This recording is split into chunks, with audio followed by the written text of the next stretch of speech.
O sopro da fé, a cura que veio na hora da angústia. Rodrigo tinha apenas 9 anos, mas já conhecia o peso de uma noite mal dormida. Desde pequeno, ele acordava com uma sensação de sufocamento, como se um peso invisível apertasse seu peito. Os médicos chamavam de asma noturna, receitavam bombinhas e remédios, mas nada resolvia de verdade. Sua mãe, Dona Maria, uma mulher simples que trabalhava como costureira, via o filho acordar assustado, os lábios arroxeados, lutando por ar. As noites eram longas, e o medo, constante.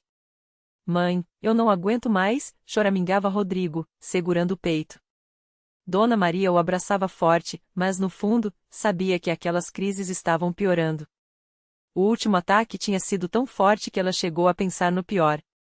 Foi então que sua vizinha, irmã Clara, uma senhora de cabelos brancos sempre vestida com saias longas e blusas modestas, lhe falou com voz serena. Maria, por que você não leva o Rodrigo na congregação? Lá, Deus ouve os que clamam a ele. Dona Maria hesitou. Ela não era de frequentar igrejas, mas o desespero falava mais alto. No domingo seguinte, mãe e filho entraram pela primeira vez na pequena sala de reuniões da Congregação Cristã no Brasil. Não havia lustres chamativos, nem instrumentos musicais, apenas irmãos e irmãs vestidos com simplicidade, alguns de pé, outros sentados em cadeiras de madeira. O ambiente era sereno, e o cheiro de café recém-coado vinha da cozinha dos fundos, onde as irmãs preparavam um lanche para depois da reunião. O ancião José, um homem de rosto marcados por anos de serviço a Deus, dirigia o culto com voz firme, mas cheia de amor. Os hinos eram cantados a capela, vozes unidas em harmonia, sem acompanhamento de instrumentos, como manda a tradição da igreja. Rodrigo, ainda tímido, seguiu a mãe até um banco na última fileira. Ele não entendia bem aquelas palavras, mas sentia algo diferente ali, uma paz que não existia em casa. Irmãos, vamos orar pelos enfermos, disse o ancião, depois de um momento de silêncio. Quem tiver algum pedido, que se manifeste. Dona Maria levantou a mão trêmula. Com voz embargada, contou sobre as crises do filho, como ele acordava sem conseguir respirar, como os médicos não tinham mais soluções. Os irmãos ouviram com atenção, alguns assentindo, outros fechando os olhos em oração. Então, o ancião pediu que Rodrigo se levantasse. Venha aqui, meu filho. Deus conhece o seu sofrimento. Rodrigo obedeceu, os joelhos tremendo. O ancião colocou a mão em sua cabeça e começou a orar em voz alta, com uma fé que parecia mover montanhas. Senhor Jesus, tu que curaste os enfermos, que secaste lágrimas e restauraste vidas, olha para este menino. Livra-o deste mal, para que ele possa respirar em paz, para que sua mãe durma sem medo. Em nome de Jesus, amém. Os irmãos repetiram o amém em coro, e Rodrigo sentiu algo quente percorrer seu corpo, como se uma mão invisível tocasse seu peito. Ele não sabia explicar, mas pela primeira vez em meses, seus pulmões pareciam leves. Naquela noite, Rodrigo dormiu sem medos. E quando o sol nasceu, ele acordou, respirando normalmente. Não houve aperto no peito, não houve pânico. Sua mãe, que velava ao seu lado, soltou um grito de alegria e chorou abraçada ao filho. Mãe, eu tô bom, exclamou Rodrigo, pulando da cama. Não dói mais. Dona Maria não teve dúvidas, no domingo seguinte, eles voltaram à congregação. Dessa vez, foi Rodrigo quem se levantou para dar o testemunho, com voz firme, apesar da timidez. Eu vim aqui doente, e Deus me curou. Não foi remédio, não foi médico, foi ele. Os irmãos sorriram, alguns choraram. O ancião José abençoou o menino e lembrou a todos. A fé não é só para os grandes milagres que vemos. É para cada respiro, cada passo, cada noite de sono. Deus está nos detalhes. Anos se passaram. Rodrigo cresceu, foi batizado nas águas da mesma igreja, e hoje, já adulto, serve como cooperador, ajudando nas reuniões e levando a palavra de esperança a outros que sofrem. Sua mãe, Dona Maria, se tornou uma irmã dedicada, sempre presente nos cultos, nas orações e na Santa Ceia, onde partilha o pão e o vinho em memória do sacrifício de Cristo. Aprendi que a fé não é só pedir, é confiar, diz Rodrigo, quando perguntam sobre sua cura. Deus não tira só a doença, ele nos ensina a viver. E assim, entre hinos cantados com o coração, orações fervorosas e a simplicidade de uma igreja que não busca glórias, mas apenas servir a Deus, a história de Rodrigo se tornou mais um testemunho de que, onde há fé, não há impossíveis. Porque na congregação cristã no Brasil, os milagres não são contados apenas nos púlpitos, eles são vividos, dia após dia, por quem acredita. A vida de Rodrigo e de Dona Maria mudou tanto que até os vizinhos começaram a notar. Antes, a casa deles era um lugar de silêncio pesado, onde as visitas eram raras e as conversas curtas. Agora, o som dos hinos da harpa cristã ecoava pelos cômodos, e o cheiro de café recém-passado se misturava ao perfume das flores que Dona Maria colocava na mesa da sala, um gesto de gratidão por cada novo dia. Um domingo de manhã, enquanto se preparavam para ir ao culto, Rodrigo notou que o senhor Antônio, um idoso que morava na casa ao lado, os observava da janela. Ele era viúvo, vivia sozinho e mal trocava um cumprimento com alguém. Mas naquele dia, seus olhos pareciam carregar uma pergunta que ele não tinha coragem de fazer. "Vem com a gente, senhor Antônio", convidou Rodrigo, sem hesitar. "Hoje é um dia especial na igreja." "Ah, meu filho, eu não sei se isso é para mim." O velho baixou a cabeça, como se carregasse um peso invisível. Dona Maria, que já conhecia a solidão daquele homem, se aproximou com um sorriso. "Não é questão de ser para você ou não, Antônio. É questão de deixar Deus mostrar que Ele pensa em você. A gente vai esperando o Senhor." E assim, com passos lentos e o coração apertado, senhor Antônio entrou pela primeira vez na congregação cristã no Brasil. Não sabia que aquele seria o começo de uma nova história. Dentro do templo, ele se sentiu estranho no início. As vozes unidas nos hinos, as mãos erguidas em oração, tudo era novo. Mas quando o irmão que presidia a reunião leu as palavras de Jesus: "Vinde a mim, todos os que estáis cansados e oprimidos, e eu vos aliviarei", alguma coisa dentro dele se mexeu. Era como se aquelas palavras tivessem sido ditas só para ele. Na hora da oração, quando os irmãos se ajoelharam, senhor Antônio fez o mesmo, mesmo sem saber direito como. E então, entre lágrimas que não conseguia segurar, ele pediu a Deus algo que há anos não ousava esperar: paz. Não a ausência de problemas, mas a certeza de que não estava sozinho. Nos dias seguintes, Rodrigo e Dona Maria não o deixaram esquecer daquele momento. Levavam-lhe um prato de comida nos fins de semana, sentavam-se com ele na calçada para conversar, e o convidavam sempre para as reuniões. Pouco a pouco, senhor Antônio começou a sorrir mais. Até que, em uma quarta-feira à noite, durante um culto de oração, ele se levantou e, com voz trêmula, deu seu testemunho. "Eu vivia achando que Deus tinha me esquecido. Mas foi aqui, entre vocês, que eu entendi: Ele nunca me deixou. Só estava esperando eu abrir a porta do meu coração." A igreja inteira se encheu de aleluias. Mais uma alma havia encontrado refúgio. E assim, como um rio que começa com um fio d'água e vai crescendo, a fé daqueles que antes estavam quebrantados se tornou um testemunho vivo. Rodrigo, que fora curado; Dona Maria, que trocou o desespero pela esperança, e agora senhor Antônio, que redescobriu a alegria de viver. Tudo isso sem alarde, sem propagandas, apenas pelo poder da oração e do amor que a congregação cristã no Brasil semeia em cada coração que se abre. Porque milagre não é só o que vemos, é também o que sentimos. É a mão que segura a nossa quando achamos que vamos cair. É a voz que canta conosco quando pensamos que estamos sozinhos. E é a certeza de que, não importa quão escura seja a noite, a luz de Deus sempre encontra um jeito de brilhar. Naquela mesma semana, enquanto o testemunho do senhor Antônio ainda ecoava nos corações, outra história de fé começou a se desenhar nos bancos da congregação. Era a história de Juliana, uma jovem mãe que há meses carregava um peso silencioso. Seu filho, Pedro, de apenas 4 anos, nasceu com uma doença rara que os médicos disseram não ter cura. As consultas se multiplicavam, os remédios aumentavam, e as noites de choro se tornavam cada vez mais longas.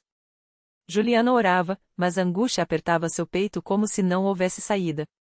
Até que, em um domingo de manhã, ela entrou na igreja com Pedro nos braços, o rostinho pálido do menino contrastando com o azul claro de sua camisinha.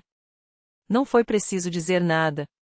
As irmãs mais velhas, aquelas que já tinham visto muitas batalhas sendo vencidas ali, se aproximaram com olhares cheios de compaixão. "Deixa o menino aqui, filha", disse irmã Clara, estendendo os braços. "Hoje o Senhor vai ouvir a sua oração." E assim, Entre cânticos e lágrimas, Pedro foi apresentado diante de Deus. Os irmãos impuseram as mãos sobre ele, não com palavras bonitas ou promessas vazias, mas com a mesma fé simples que já tinha operado tantos milagres naquele lugar. Juliana fechou os olhos e sentiu, pela primeira vez em muito tempo, uma paz que não vinha de remédios ou diagnósticos, mas de algo maior. Na semana seguinte, Pedro começou a apresentar melhoras que nem os médicos conseguiram explicar. Primeiro, foi o apetite que voltou. Depois, as manchas roxas que sumiram da pele. E por fim, os exames que, um a um, foram mostrando números que deixaram até os especialistas sem palavras. Isso não tem explicação científica, disse um deles, coçando a cabeça. Juliana sorriu, porque ela sabia muito bem qual era a explicação. Era o mesmo Deus que abria os olhos dos cegos e fazia os mudos falarem. Era o Deus da congregação cristã no Brasil, que não desampara os seus. Quando Pedro, já correndo pelos corredores da igreja, abraçou a perna do pastor no final de um culto, não houve palavras que descrevessem a emoção daquele momento. As lágrimas de Juliana se misturavam com as das irmãs que haviam orado por ela. Mais uma vez, o impossível tinha se tornado possível. Não por mérito humano, não por sorte, mas pela graça daquele que ouve o clamor dos que confiam nele. E assim, como um fogo que se espalha, os testemunhos se multiplicavam. Quem entrava naquela igreja com o coração partido saía com ele restaurado. Quem chegava com dúvidas ia embora com certeza. Porque ali, entre aqueles bancos de madeira e aquelas paredes simples, algo sobrenatural acontecia todos os dias. Não era magia, não era coincidência, era a mão de Deus movendo-se entre seu povo, provando que, onde há fé, não há limite para o seu amor. E a história continua. Porque enquanto houver alguém precisando de um milagre, a congregação cristã no Brasil estará de portas abertas, com os braços estendidos e o coração cheio de esperança. Porque Deus não mudou. Ele ainda cura. Ainda libera. Ainda transforma vidas. E o melhor de tudo, ele faz isso através de pessoas comuns, que simplesmente acreditam. Era uma tarde de sábado, daquelas em que o sol parecia abraçar a terra com mais carinho, quando a irmã Maria de Lourdes chegou à igreja arrastando mais do que os próprios pés.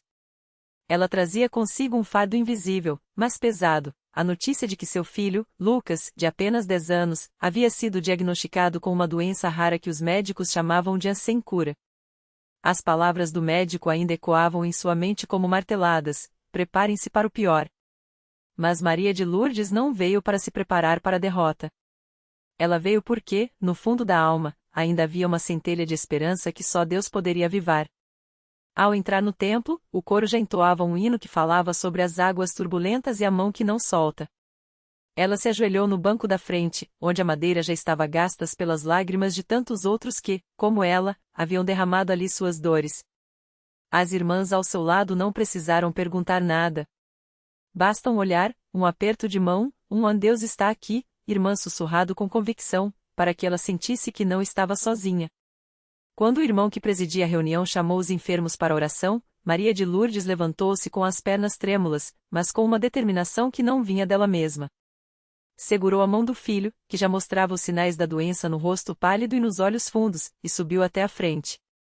Não houve sermão longo, não houve explicações complicadas. Apenas mãos estendidas, vozes unidas em súplica e aquele silêncio sagrado que só existe quando o céu se inclina para ouvir os gemidos da terra. Senhor, o Senhor sabe que eu não tenho mais forças. Mas o Senhor disse que a tua graça basta. Eu creio nisso, meu Deus. Eu creio. Foi tudo que Maria de Lourdes conseguiu balbuciar entre lágrimas. E então, como um vento suave que ninguém viu chegar, algo mudou no ar. Lucas, que há semanas mal conseguia se levantar da cama, de repente apertou a mão da mãe com uma força que ela não sentia há meses. Seus olhos, antes opacos, brilharam como se uma luz interna tivesse sido acesa. E quando o irmão impôs as mãos sobre a cabeça do menino e clamou em nome de Jesus, Lucas soltou um suspiro fundo, como quem acorda de um sono muito longo. No domingo seguinte, Maria de Lourdes voltou à igreja. Mas dessa vez, não foi sozinha. Lucas corria à sua frente, rindo, pulando os degraus da entrada como qualquer criança saudável. Os médicos, atonitos, haviam cancelado os exames marcados para a semana seguinte. Não há mais nada para investigar, disseram, sem explicação. Os laudos que antes mostravam anomalias agora estavam limpos. Como se a doença nunca tivesse existido. E assim, mais um milagre foi escrito nas páginas vivas da congregação cristã no Brasil. Não com tinta, nem com palavras bonitas, mas com lágrimas de gratidão e sorrisos que só quem viu de perto pode entender. Porque ali, entre aqueles irmãos, não havia espaço para dúvidas. Quando Deus age, Ele não faz pelas metades. Ele restaura. Ele renova. E Ele usa os mais simples, os que não têm nada a oferecer a não ser um coração quebrantado e fé do tamanho de um grão de mostarda. E a história não para por aí. Enquanto você lê essas palavras, em algum lugar do Brasil, uma mãe está ajoelhada no mesmo banco de madeira, um pai está chorando em silêncio no fundo do templo, um jovem está lutando contra vícios que o destroem. E ali, onde a luz entra pelas janelas e ilumina os rostos marcados pela batalha, Deus está agindo. Porque a CCB não é apenas uma igreja. É um lugar onde o impossível se curva diante do nome de Jesus. Onde o desespero encontra esperança. Onde vidas são reescritas não pela força humana, mas pela graça que não tem fim. E o convite está sempre de pé: venha e veja. Porque milagres não são coisas do passado. São a assinatura de um Deus que ainda hoje caminha entre nós. Na pequena cidade de Tapetininga, interior de São Paulo, a irmã Maria Aparecida já não sabia mais o que fazer. Seu filho, o Caio, de apenas 17 anos, havia se envolvido com as drogas há quase 2 anos. As noites em claro, as mentiras, os objetos sumindo de casa, tudo isso já havia roubado sua paz. Ela orava, chorava, pedia a Deus, mas parecia que o abismo só crescia. Até que uma irmã da igreja, donas de um sorriso tranquilo e mãos sempre dispostas a servir, a convidou: vem gozar comigo na próxima reunião de oração. Deus vai te ouvir lá. Maria Aparecida foi. Não com esperança, mas com o último fio de fé que ainda lhe restava. Entrou no templo da CCB, sentou-se no banco de madeira polido pelo tempo e pelas lágrimas de tantos outros que, como ela, já haviam se ajoelhado ali. O coro começou a entoar: Deus é fiel, Deus é poderoso, e algo dentro dela estremeceu. Não eram apenas palavras. Era uma verdade que ela precisava agarrar com todas as forças. Naquele mesmo dia, enquanto as mãos dos obreiros se levantavam em súplica, o pastor fez uma pausa na oração e apontou para o fundo do templo: tem alguém aqui que está carregando um fardo pesado demais. Deus está dizendo: solte nas minhas mãos. Maria Aparecida sentiu como se aquelas palavras fossem só para ela. E então, entre soluços, ela entregou. Não com palavras bonitas, mas com a dor crua de uma mãe que já não aguentava mais: Senhor, eu não sei mais orar. Mas o Senhor sabe o que eu preciso. Toma o meu filho. Naquela mesma noite, Caio estava em um beco escuro, prestes a fazer mais uma correria para sustentar seu vício. Mas algo o paralisou. Não foi medo, não foi a polícia, foi uma voz. Não uma voz alta, mas clara, como um sussurro no ouvido: volte para casa. Sua mãe está te esperando. Ele tentou ignorar, mas a sensação não passou. Era como se alguém o puxasse pelo braço. E, pela primeira vez em meses, Caio sentiu vergonha. Vergonha de si mesmo, de ter magoado quem mais o amava. Quando ele abriu a porta de casa, Maria Aparecida estava ajoelhada no chão da sala, com a Bíblia aberta e as mãos trêmulas. Ao vê-lo, não gritou, não questionou. Apenas abriu os braços. E ali, entre lágrimas e arrependimento, Caio quebrou. Não foi fácil. A luta contra a dependência é longa, e as recaídas doem. Mas dessa vez, ele não estava sozinho. A igreja o abraçou. Os irmãos oravam com ele, os obreiros o visitavam, o pastor o encorajava: Deus não te trouxe até aqui para te deixar. Ele vai completar a obra. Hoje, Caio está há 1 ano e meio limpo. Não por força própria, mas pela graça que o alcançou naquele banco de madeira, naquela noite em que uma mãe desistiu de si mesma e confiou no Deus que ressuscita o que estava morto. Ele agora toca bateria no grupo de jovens da CCB, e sua mãe, que antes chorava escondido, hoje sorri enquanto vê o filho lendo a Bíblia no mesmo lugar onde já guardou drogas. E isso, meu irmão, minha irmã, não é uma história isolada. É o que acontece quando a fé encontra um Deus que não desiste. Na CCB de Porto Velho, um homem paralítico há 10 anos se levantou do cadeira de rodas depois que os obreiros oraram sobre ele com óleo ungido. Em Curitiba, uma família inteira foi batizada nas águas depois que o pai, alcoólatra, teve um sonho com Jesus chamando pelo nome. Em Belém do Pará, uma jovem com câncer em estágio avançado recebeu o diagnóstico de livre da doença após uma campanha de jejum e oração da igreja. Os milagres não são lendas. Eles estão acontecendo agora, enquanto você lê isso. Talvez você esteja pensando, mas o meu caso é diferente. Meu problema é grande demais. Eu te digo, não existe demais para Deus. O que ele fez por Maria Aparecida, por Caio, por tantos outros, ele pode fazer por você. Basta vir. Basta crer. Porque a CCB não é um lugar de pessoas perfeitas. É um lugar de pessoas que descobriram que, quando a força acaba, a graça começa. E a graça? A graça faz o impossível. E foi assim que, em uma noite chuvosa de São Paulo, Maria Aparecida entrou pela primeira vez na CCB. Carregava nos braços o filho de 7 anos, Lucas, que há 3 anos não falava nem andava após um acidente. Os médicos haviam dito, ele nunca terá uma vida normal. Mas naquela noite, enquanto o coro entoava o sangue de Jesus tem poder, algo mudou. Um irmão se aproximou, colocou as mãos sobre a cabeça do menino e orou com lágrimas: Senhor, se é da tua vontade, restaura esta criança.